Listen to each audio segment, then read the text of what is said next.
Hi snowboarders, JG here. I'm at Ski Essentials talking about our 2024 on snow test, and today I'm talking about the Rossignol Resurgence.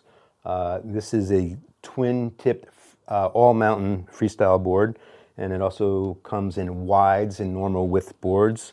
So yeah, the twin-tip shape is really common. A couple of our riders, Eric and Evan, both rode it, and Eric gave it an overall rating of a 6, and he thought it would be a really good board for someone who's like more of a casual rider and who wants to have a lot of fun without putting a lot of energy into the board. And Evan gave it an overall rating of a 7 and thought it was a really easy riding, playful board, and good for, pretty much any rider, really.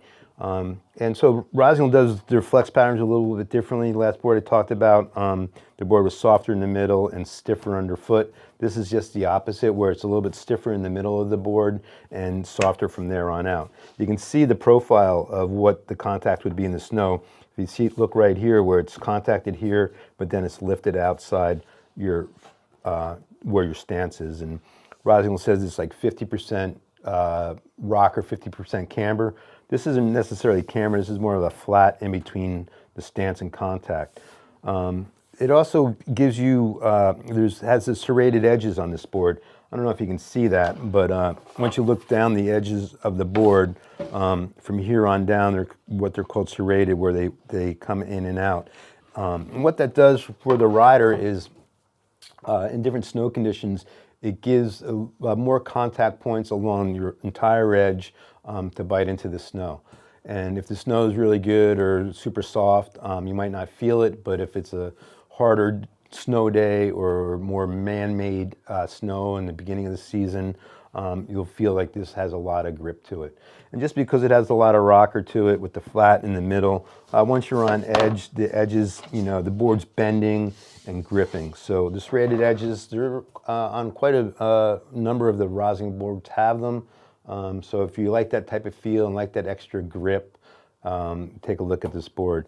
I just noticed like this one has a super high tip height. I mean, this is interesting to see because it's a lot higher than a lot of boards I've been looking at lately. And so what that tells me, if there is some new snow, this board would probably ride really well in the new snow because the nose height's really high, or just softer mashed up snow or tracked out POW. I think this one would probably be pretty fun. So take a look, the Rossignol Resurgence, and yeah, Rossi does a really good job. All the ski companies, really, the finish on the boards and the quality of the boards is top notch. So $519 board, and again, it comes in normal widths and wide, so take a look at the waist widths and match it up to your boot size. Give us a call if you have any questions.